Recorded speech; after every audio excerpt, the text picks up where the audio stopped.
So we're going to be trying to make sense of what the market has been doing for the past few days and especially look at today's expiry in detail. So for a while, we know the market has been in a very narrow range of about 10,600 to 10,800. It's been staying somewhere near there. So now we go on to the 14th, and what happened on the 14th is the day before, on the 13th, the Dow behaved very weirdly. The Dow shot up early in the morning when it opened up, but then it finished significantly lower. This usually does not happen, and it's a very bearish indicator, right? When that the buyers were in full force, but the market ended up being in the negative. So SGX itself crashed. So we had a bit of an idea that the market might just fall the next day, and that's what happens. We have a gap down opening, and the market just directly keeps falling. It falls all the way down 10,561, and then it makes some slight recovery and ends around 10,600 itself. Okay, and all these lines that you're seeing, you can just ignore them for now. They're not that important, right? And the next day, which is yesterday, the market opens up, it gaps up, it tries to go down, it doesn't. As we know, gaps are very important, and if it had broken through, probably fill the gap, but that didn't happen. The buyers immediately came in and pushed the stock all the way up. The stock moved all the way up to about 10,821. Now, again, our resistance zone is 10,800, but as we mentioned before, retail traders are also present, and they're usually the ones who hop on later on in the trades. And they do have the ability to push the market up around 20, 25 points or something. Nothing major, but they are a factor. So the market goes up to a certain level, you see some weakness starting to fall. Obviously, you can't take a trade based on that. But what you can see is once the last big candle is completely digested, so this is the last big green candle that you can see. Once the red candle crosses this point, it does become somewhat of a sell. And that is exactly what we see. Now, do remember what we had talked about earlier about higher highs and lower lows and all that being formed. So this is exactly what we're seeing here. The market is an uptrend. It hit a significant area of resistance. I have a line drawn here, but if there's no line, you still know what's going on. The market falls down. It corrects significantly. It corrects to whatever, 50, 60 points or something. And then it goes up again. It tries to make a new higher high, but that does not happen, right? So since it couldn't break a higher high, you know the sellers are now in more control. Because if the buyers were in control here, they would have been able to push the price up higher, but they couldn't, right? So at somewhere around this point, you should have been confident enough to take a short position. Why? Because you know, okay, the buyers have already tried doing what they wanted to. They couldn't push the price up further. We know that some digestion has happened. The last buyer was taken out. There was no higher high being formed. Instead, this high is lower than this high. So we could be bearish, right? And then that's what happens. The market falls, and it falls by a lot, especially during the Reliance AGM meet. Reliance's contribution to Nifty's fall was crazy. And this rise that you can see was helped by Nifty IT, Wipro, TCS, Infosys. They were all really, really strong. So they helped push the market up significantly high, right? And even today on the day of the expiry, yesterday we came to know about, I think, Infosys' results, and even their results were significantly better than expected. And what happens with these companies is sectors tend to move together. So since the previous day Wipro had done well, and today Infi had good results, we could expect the entire sector to perform well. So now let's see what just happened today. The market opened up. It was a flat opening. SGX was very weird yesterday. SGX went all the way up to 10,700, came all the way down to 10,640 or something, went up again to 10,700 last night. But then when it opened today, it was basically flat, right? It opened flat and immediately the market started moving downwards. So you can see the market is moving down, but then again, our first 5 minute candle is very important. If we break the bottom part, then we can be bearish. If it doesn't, then you can be bullish, right? If it breaks the upper portion. So let's see what happens. The market opens, it tries moving downwards. Okay, you see you have some selling pressure here and the market has moved downwards. Okay, so far nothing. We're just waiting and seeing what happens. We also know that 10,560 is the place where the market couldn't go before, right? So just as we talked about here, the market couldn't make a higher high here, which is when we became bearish. Let's see if this downturn, can the market break this low and create a new lower low. Market moves down, but immediately you see buyers starting to come in. Buyers come in, and the last big candle that was formed, the markets eat it all up. Now, again, this could be a reversal signal, right? This doesn't happen all the time, but it's just something to keep an eye on. If the entire last candle gets digested, you could expect an uptrend happening. And that's what happens. The market moves up, it moves up strong, but then all of a sudden, it doesn't really break the open. The first 5 minute candle doesn't really break the open because you see weakness starting to form. You see some selling pressure, which is why the market moves down, but then immediately the buyers come back in. So you can see this wick being formed. So you know that the sellers are not in control. They tried doing something, they tried pushing the market down, but they just couldn't. So you can see these two candles showcase a bit of a fight happening. The market is going down, but then it's being pushed upwards as well. Next candle, the market keeps going up and it makes a significant new high.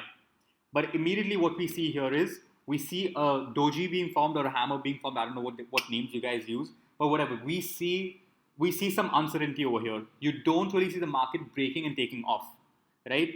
Look at this 5 minute candle. So when you break the first 5 minute candle, usually you need a lot of momentum to break it properly, right? So in this case, you have a green candle, but then you see some indecision. Okay, the markets aren't really able to make new highs right now, especially when the short-term trend is downwards. Because who's the biggest buyer or seller here? It's this guy or this guy, whatever you want to call him, right? So somebody sold the market from 10,820, and the market is still under his control. Unless the market crosses him, the big guy over here in this case would still be a seller, right? So we're just trying to see what happens now, and immediately the next candle is really red. It takes out the last major green candle that is completely taken out by this red candle. Now this is very important. It's the same thing which we talked about here as well.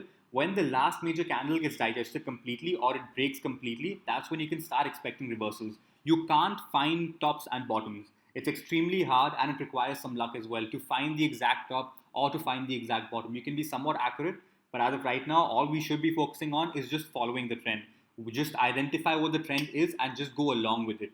We aren't trying to find the exact top and the exact bottom. So we can see over here that we could be in for a reversal. So let's see what happens. You see some green candles starting to come in. Does it really make higher highs? Nothing, not really. And you see a downtrend happening, right? So the market, for the first time, it moves down today, right?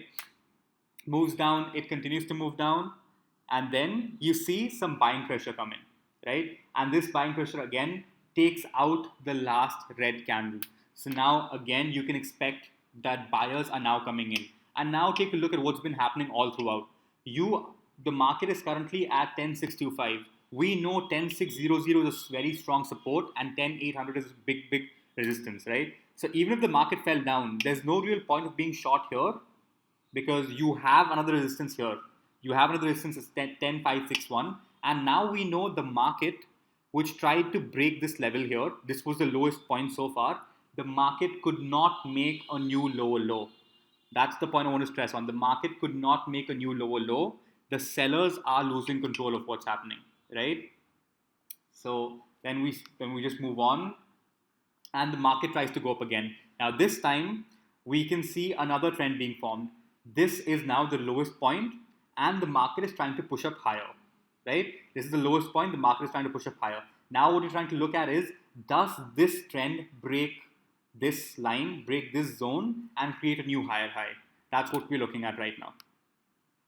But then as it's moving upward, you see some red candles starting to come in. You see everything slowing down. Even the volume is really low at the top.